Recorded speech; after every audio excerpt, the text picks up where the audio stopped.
Ang mga plastik ay nasa lahat ng dako. Mula noong kalagitnaan ng ika-20 siglo, ang sangkatauhan ay gumawa ng higit sa 9 bilyong tonelada ng plastik. Materyal na sinadya upang gawing mas madali ang buhay ngunit sa halip ay naging isang nakamamatay na bitag para sa kalikasan at para sa sangkatauhan. Ito ay lubos na itinatag na karamihan sa plastik ay hindi kailanman nire-recycle. Profesor Antonio Ragusa, isang Italiano obstetrician gynecologist at mananaliksik na unang nakilala ang microplastic sa inuna ng tao, ay nagpapaliwanag kung paano ito nagpapatuloy sa paglalakbay sa milyon-milyong plastik ng biosphere. Wala pang 10% ang nire-recycle. Higit sa 70% ay itinatapon sa kapaligiran. At kapag ang plastik ay itinapon sa kapaligiran, ito ay dahan-daang nahihiwa sa mas maliliit at maliliit na particle. Sa kalaunan ay nagiging napakaliit, microplastics, o kahit na maliliit na nanoplastics. Ang mga particle na ito ay naglalakbay sa mga ilog, nakararating sa mga dagat, kumalat sa buong karagatan, at pumapasok sa mga isda na kinain natin sa kalaunan, kaya nauwi sila sa loob natin. Ang problema ng microplastics ay matagal nang naobserbahan sa mga ecosystem sa buong mundo.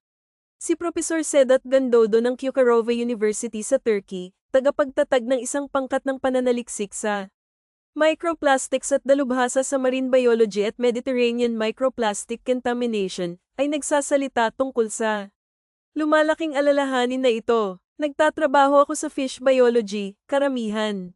Nagtatrabaho ako sa fish biology. Sa fish biology mula noong 2016.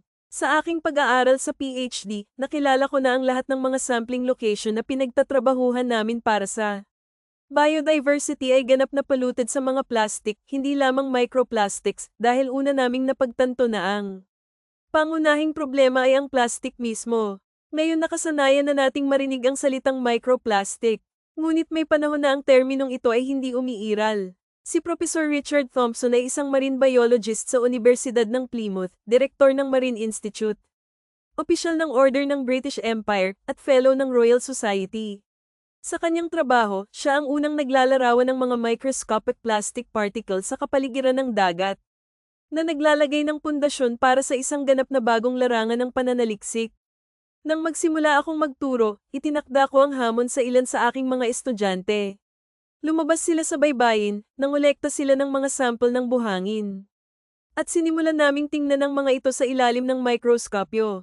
At mula sa pinakaunang mga sample, makikita namin ang mga piraso na hindi mukhang butil ng buhangin.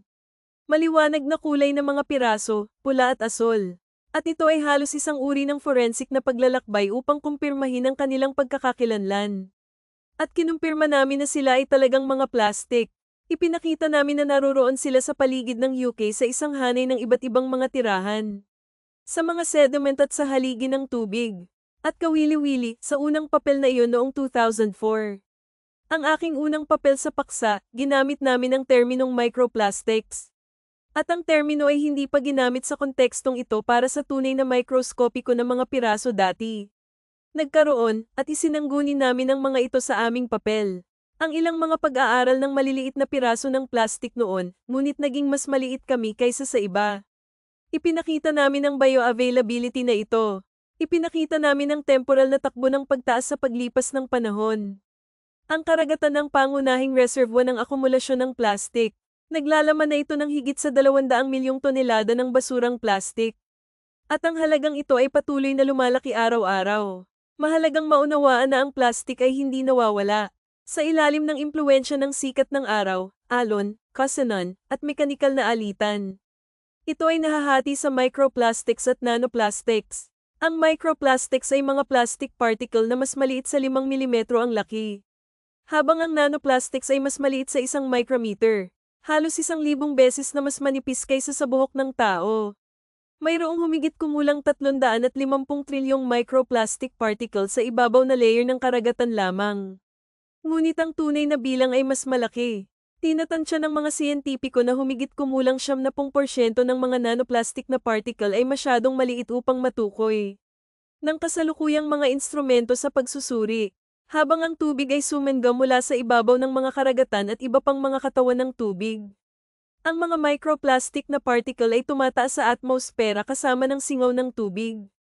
Si Dr. Dusan Matt-Erik, isang environmental analyst sa Helmholtz Center for Environmental Research, Germany, ay namumuno sa isang research group na nakatuon sa pag-aaral ng nanoplastics. Sinisiyasat ni Dr. Matt-Erik ang atmospheric nanoplastics sa Sonnenblick Observatory sa Austria, ang pinakalumang high-altitude research station sa Europe. At para sa mga nanoplastics na pira-piraso mula sa malalaking fibers dahil sa UV weathering, dahil sa mekanikal na puwersa. Ang mga pira-pirasong nanoplastics na yun ay mas potent na manatili sa hangin sa loob ng mahabang panahon. At ibig sabihin ay dinampot at dinala kahit dito sa 3,106 meters above sea level. Kaya ang natuklasan namin ay mayroon kaming nanoplastics sa lahat ng mga istasyon at mayroon kaming nanoplastics kahit nasa pinakamalalim na kapaligiran ng karagatan at ang aming pinakamalalim na punto ay nasa ibaba ng 5,000 metro. Ang micro at nanoparticle sa atmosfera ay maaaring maglakbay ng libu-libong kilometro. Tumatawid mula sa isang kontinente patungo sa isa pa. Ito ay binanggit ni Dr. Elke Ludwig mula sa Austria, na namumuno sa Sonnenblick Observatory at sa European Center para sa Cloud Ambient Intercomparison, kung saan naitala ang transportasyon ng mga particle na ito at ang mga epekto ng prosesong ito. Alam namin mula sa iba't ibang mga kaso na mayroon kaming talagang mahabang transportasyon ng mga particle mula, halimbawa, Japan hanggang dito, o Canada, halimbawa. Mayroong dalawang halimbawa na masasabi ko sa iyo. Ang isa ay ang aksidente sa Fukushima. Tumagal ng humigit kumulang 11 araw hanggang sa matanggap ng mga particle ng aerosol na may mas mataas na radiation ang SOMLIC Observatory. Ang isa pang halimbawa ay noong 2025, noong ika-9 ng Hunyo, mayroong isang uri ng transport air mass mula sa Canada ang nakatanggap ng istasyon dito. Nakita namin ito sa langit. Siyempre, makikita namin sa aming data na mayroon kaming mas mataas na konsentrasyon ng aerosol. Ngunit ang talagang kahangahangang sandali ay, at iyon ang dahilan kung bakit mahalaga din na magkaroon ng mga bagay-bagay dito, talagang naamoy namin ang paso sa hangin. At ito ay tumatagal sa buong araw. Kaya doon mo makikita kung gaano katindi ang mga epekto sa isang lugar sa globo lalo na sa North Hemisphere at dinadala pa rin ito ng daan-daang kilometro sa paligid ng North Hemisphere at masusukat natin ito dito at maipakita kung ano ito.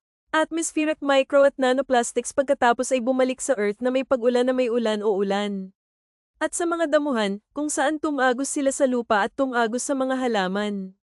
Ito ay nangyayari sa buong planeta, sa parehong hilaga at timog na hemisphere. Sinabi ni Liliana Caceres Sanchez, MSc sa Science, Technology and Health, isang biologist na dalubhasa sa ecotoxicology at proteksyon sa kapaligiran. At isang researcher sa Center for Research in Exact Sciences and Engineering sa Bolivian Catholic University San Pablo, na ang microplastics ay naroroon sa natural na kapaligiran, sa mga buhay na organismo, at sa mga produktong pagkain. Sa nakalipas na mga taon, nagsagawa kami ng mga pagsusuri sa lupa, hangin, at parehong ibabaw at tubig sa lupa sa Cochabamba. Sinuri rin namin ang mga lawa at lagon. At sa lahat ng mga sample na ito, nakakita kami ng microplastics. Ang katotohanan na nakakita kami ng microplastics kahit na sa mga lugar na walang presensya ng tao ay nagpapahiwatig na ang mga microplastic na particle ay aktibong gumagalaw sa kapaligiran. Bilang karagdagan, natukoy natin ang kanilang presensya sa pagkain at sa mga nabubuhay na organismo. May nakita kaming microplastics sa gatas at iba pang pasteurized na produkto gaya ng yogurt. Natagpuan din sila sa mga ligaw na hayop, halimbawa, sa Titicaca water frog at sa mga isda mula sa isang lawa malapit sa Cochabamba na tinatawag na Angostura. Ang mga natuklasang ito ay nagpapatunay na ang microplastics ay naging bahagi na ng ating food chain at ecological chain. Dahil sa microplastic na polusyon, isa sa 10 butil ng 3 pangunahing pananim na pagkain sa daigdig, palay, trigo, at mais, ay maaaring mamatay bago anihin. Bilang karagdagan, ang mga mananaliksik mula sa Universidad ng Catania ay nakahanap ng mataas na konsentrasyon ng microplastic particles sa mansanas, peras, carrot, patatas, lettuce, at broccoli. Sa pangkalahatan, ang mga mansanas at carrot ay naglalaman ng pinakamataas na antas ng kontaminasyon. At ang mga prutas ay natagpuang may mas maraming plastic na particle kaysa sa mga gulay. Sa mga dairy farm sa ilang bansa, natagpuan ang mga microplastic na particle sa mga sample ng hay at iba pang uri ng feed ng baka. Ang pagkakaroon ng microplastics ay napatunayan din sa gatas at karne ng mga baka at tupa. Gayon din sa tissue ng baga ng mga baboy at sa mga tiyan at bituka ng mga alagang itik. Nangangahulugan ito na ang plastik ay naging hindi na mapaghihiwalay sa pagsasaka ng mga hayop. Tinatansya ng mga siyentipiko mula sa Universidad ng Newcastle sa Australia na ang karaniwang tao ngayon ay kumokonsumo ng humigit kumulang 250 gramo ng plastik bawat taon sa pamamagitan ng pagkain, ang timbang nakatumbas ng 50 plastik bag. Bukod dito, nalalanghap ng mga tao ang micro at nanoplastics. Ayon sa mga pag-aaral, ang isang may sapat na gulang ay maaaring makalanghap ng hanggang 106,000 microplastic particle sa loob ng 2 oras na paglalakad sa isang malaking lungsod. At sa mga lugar na malapit sa mga anyong tubig, ang bilang na iyon ay tumataas ng malaki. Nakatagpo tayo ng micro at nanoplastic araw-araw kapag nagsipilyo tayo, naliligo, kumakain, gumagawa ng mga gawain, naglalakad, nagsusuot ng ating mga damit, gumagamit ng mga gamit sa bahay, o umiinom ng mga gamot. At kapag nagtatrabaho tayo sa isang computer, sumasakay sa pampublikong sasakyan, umiinom ng kape habang naglalakbay, namimili sa supermarket, o nagre-relax sa labas, ang mga micro at nanoplastic ay nasa lahat ng dako. At halos hindi natin napapansin kung gaano kalalim ang mga particle na ito sa ating pang-araw-araw na buhay ngayon. May 3 paraan na nakapasok ang plastik sa katawan, sa pamamagitan ng paglanghap, sa pamamagitan ng balat, at sa pamamagitan ng pagkain. At ano ang sumunod na nangyari? Pumapasok ito sa daluyan ng dugo. Hanggang kamakailan lamang, mga 15 taon na ang nakalilipas, naisip ng mga tao na ang plastik ay hindi gumagalaw. At sa totoo lang, kung titingnan mo itong mga plastic pellets, hindi microplastics kundi mas malalaking macroplastics. Kahit ilagay mo sa tubig, tahimik lang silang nakaupo. Parang hindi sila masyadong nakikialam sa kapaligiran. Ngunit sa sandaling masira ang mga ito sa micro at nanoplastics. Nakapasok sila sa katawan ng tao sa pamamagitan ng 3 landas na iyon, pumapasok sa daluyan ng dugo. At mula roon ay umaabot sa lahat ng parenchymal tissues, iyon ay, ang mga organo, bato, atay, puso, arteries, ugat, inunan, gatas ng ina.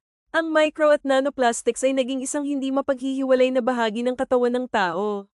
Naiipon ang mga ito sa mga tisyo ng bituka, mga kalamnan ng puso, at sa mga endocrine at reproductive organ, na nakakagambala sa kanilang mga pag-andar. Walang kahit isang lugar sa katawan ng tao na hindi nila maarak. Ipinakikita ng mga pag-aaral na ang pinakamataas na konsentrasyon ng nanoplastic ay eksaktong natagpuan sa tisyo ng utak ng tao. Ipinaliwanag ni Professor Lucas Kenner, isang pathologist, researcher ng cancer, direktor ng Christian Doppler Laboratory para sa Applied Metabolomics at siyentipikong direktor ng proyekto ng Micro-1 na nag-aaral ng microplastic at ang mga epekto nito sa kalusugan, kung paano makakatakas ang micro at nanoplastic particles sa mga mekanismo ng depensa ng katawan at maabot ang utak sa loob lamang ng ilang oras. At nalaman namin na ang mga particle na nasa daluyan ng dugo at natatakpan ng kanilang sarili ng cholesterol na mga molekula ay madali nilang makapasok sa blood-brain barrier na isang napakahigpit na hadlang sa katawan at pinuprotektahan ng utak mula sa nakakalason sa labas o kahit na mga therapeutic substance, kaya alam mo na mahirap.